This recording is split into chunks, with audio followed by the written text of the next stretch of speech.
Okay, great. So today's final talk will be given by Monica Pragliola.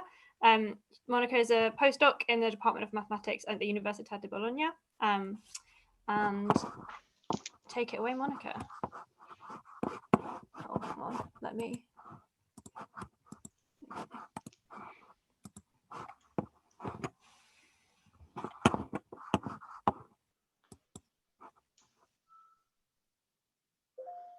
Can you hear me? Yeah, we can hear you. Okay, thank you. Good afternoon to everyone. So your slides aren't full screen though. Oh, they are now. Yeah, okay, that's great. Okay. Thank you for the invitation.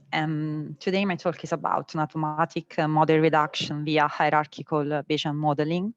And this is a joint work with Daniela Calvetti, Erkki Somersalo, and Alex Strang, and all of them are at the Case Western Reserve University in Cleveland.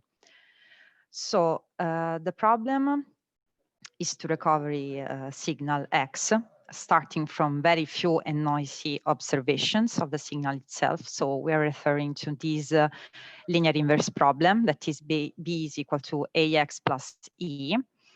Our assumption is that the forward linear operator A is a wide matrix. So this is a highly undetermined linear inverse problem. Then in the degradation model, we are also considering an additive noise vector, which we assume to be Gaussian. For those of you who are more familiar with probability, you may already notice that here we are also assuming the noise to be white, that is the covariance matrix is a diagonal matrix, but it is not really a restrictive hypothesis, meaning that this covariance matrix may also be full. And then one just has to perform a linear transformation on A and on B to get back to a white noise. But our main assumption is that the signal X is a sparse signal. So its L0 norm is significantly less than N. And of course, the framework that we are going to outline can be applied very easily to the case in which X is not sparse, but it admits a sparse representation on a given basis. So as you may have understood by the title of the talk, we are referring to a Bayesian framework. So we're this problem within a Bayesian framework. So basically, all the unknowns in our problem will be modeled as a variable, and as random variables, their behavior will be modeled by a probability density function.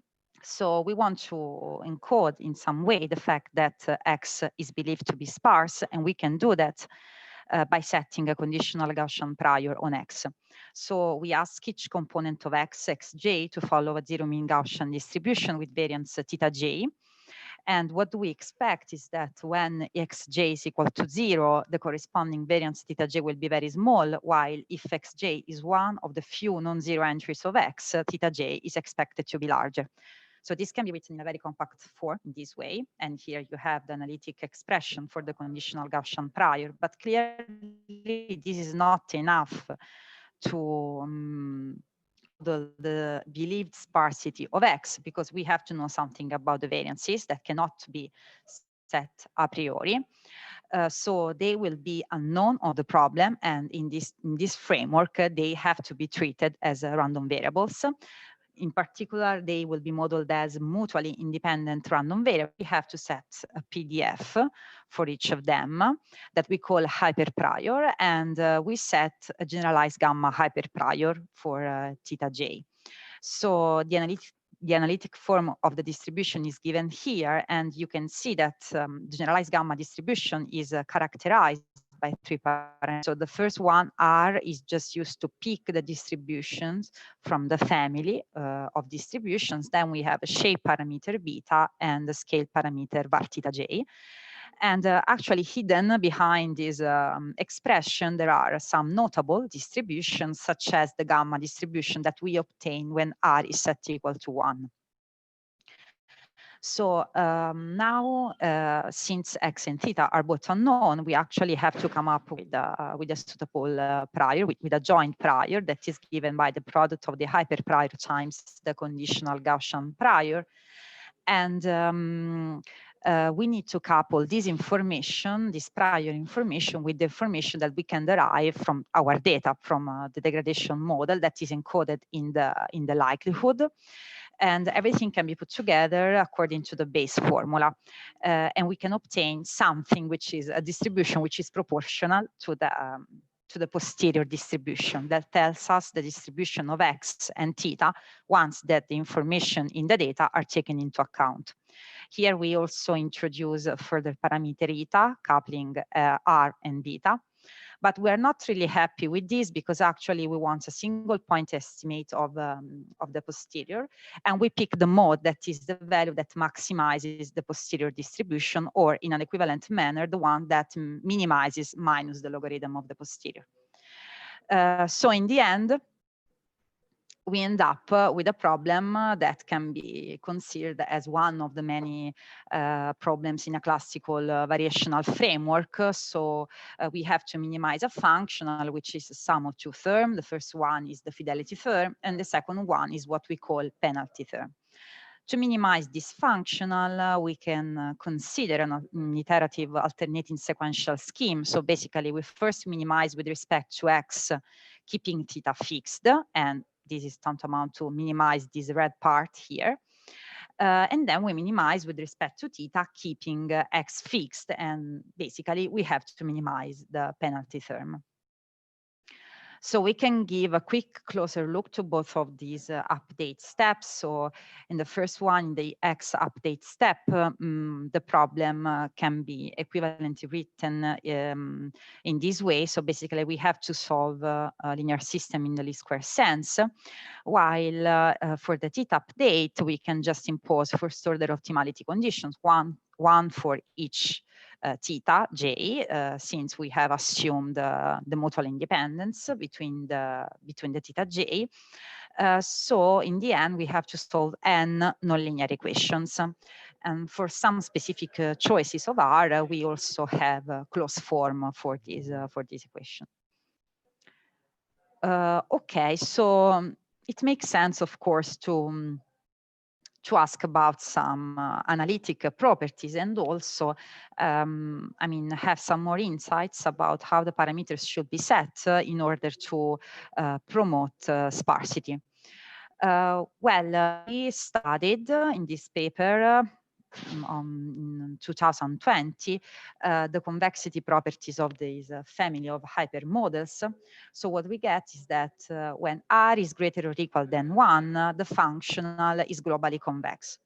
While if R is less than 1, we lose global convexity. We just have local convexity. That is that the functional is still convex, but just in a region that could be also be very small of the domain. So one could say that, okay, I mean, convexity is a very pleasant property, so I would like to keep convexity, so I can fix R to be greater or equal than 1. Of course, there is, as usual, the other side of the coin, since basically what happens is that keeping convex settings, the penalty term can promote sparsity at most as an L1 penalty term. And in particular, this case, the case of an L1 penalty term, is obtained when we set R equal to 1. So this is prior is a gamma hyperprior. For other choices of parameters, like when eta is equal to 0, we get that the penalty term takes the form of an LP penalty term, where basically you can see that every time that R is less than 1, P is less than 1. That is, we can promote sparsity more strongly if we set R to be less than 1.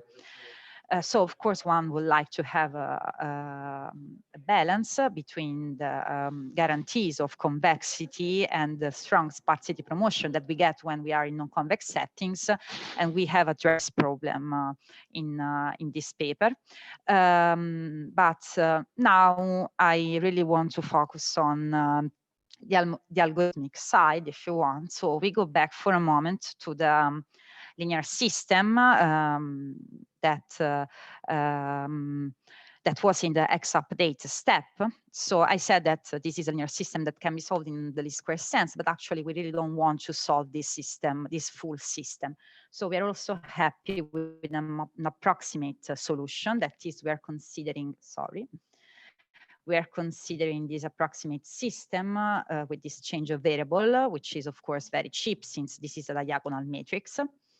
And to solve this system, we can resort to the conjugate gradient method for least squares problems. Of course, if we want to gain something from the point of view of the computational efficiency, we also need to provide some early stopping rules. So we recall that CGLS at each step solves a minimization problem. That is, our solution W is the one which minimizes the autonomous of the residual, and also W has to, we ask W to belong to this Krylov subspace generated by this vector in this matrix.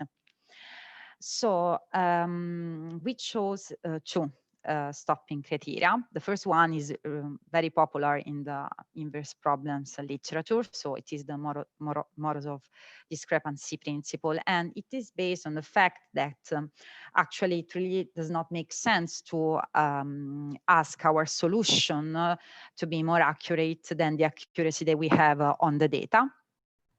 That can be measured in terms of the noise variance. So in the end, this is one of the two stopping criteria that we have adopted, where square root of m is just the standard deviation of the noise, of course. But we're not really happy with this, just with this stopping criterion, because I mean, we are not solving the original full problem, but that was our original purpose. So the idea is that every time that we have a descent direction for the residual, descent direction that we have detected by means of the CGLS, we also want to check whether if it is or not an increment direction for the original optimization problem. So this is the functional which is referred to the original optimization problem for the X update step. If the descent direction detected by CGLS is an increment direction for this problem, of course we stop. Okay, so this is the idea. What are the benefits that we expect from this approximate IAS, which differs from the exact because we are not solving that system in an exact way? Well, of course, we are gaining something from the point of view of the computational efficiency. Of course, all the advantages of CGLS are inherited, meaning that this is a matrix-free process. But also, the very interesting thing is that if we're considering a signal, if you want to recover a signal which is sparse, then the algorithm is able to detect automatically the effective dimensionality of the signal, meaning that along the outer iteration of the IAS, the variances will become smaller, and the corresponding columns in the matrix of the linear system will deflate, and this will induce a band gap in the spectrum of the singular values of the matrix. And also, this will make smaller the entries of X, which correspond to the smaller theta j, thus giving us the reduction in the model. So what we are going to observe in the next test is that actually the dimensionality of the problem will equal the number of CGLS steps. So we consider the case of a signal which is corrupted by blur and noise. Of course, this is not a sparse signal, but it admits a sparse representation in terms of its increments that are given here. You also can see that actually this data is, it's really, poor informative, we have a signal which is 500, this is just 91. By the way, we're performing the approximate and the exact IAS with two values of R are equal to 1. So gamma hyperprior, we are in convex settings, are equal to 1/2. So we are already in non-convex settings. So you can see that basically when comparing the exact and the approximate method, we do not lose too much. So this is the logarithmic plot of the variances, that is of the vector theta. And here you can see that the number of CGLS steps settle down at 5, basically from the beginning, or after very few iterations. Okay, so 5 is also the dimension of the support of the signal of the increment that has, of course, just 5 non-zero entries. We can, I mean, this behavior is also, of course, reflected in the behavior of the matrix of the linear system that we are solving with CGLS. So we can record an image, if you want, of the matrix along the outer IAS iterations.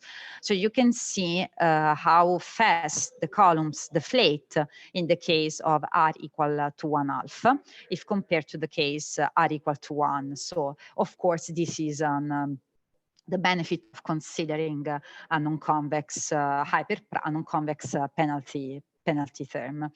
And one can also look at the spectrum of the singular values. So the 5 larger singular values are here, and then here for R equal to 1 R equal to 1/2. And one can also observe that in the non-convex case, of course, the band gap is more and more evident. Okay, here's just an example to the example in which we compare 3 penalty terms, that is 3 hyperpriors. So two of them are non-convex, the other one is convex. Also in this case, we have a really downsample data. Yeah, here you can see the restorations, but it's not really clear. Maybe it's better to see the behavior of the variances along the iterations of the outer iteration of the IAS, so one can see that the model reduction is so much faster when considering non-convex penalty terms. Of course, I mean, there are several drawbacks coming along with this choice. For instance, the fact that one can risk to get trapped in local minima. So just to summarize, we have introduced a class of hypermodels, and I gave just a quick results about the analytic properties and the sparsity promoting properties of these hypermodels. And we finally have introduced an algorithm, an approximate version of the IAS, which of course speeds up the computation and also produces an automatic model reduction. And that's it. Thank you for your attention. Thanks, Monica. That was a really great talk. Minhong, do we have any questions on Zoom? There's no question on Zoom at the moment. Brilliant. And Marcel, do we have any on YouTube? No, nothing there. Okay, well, in that case, let me Thank you. stop recording. Brilliant.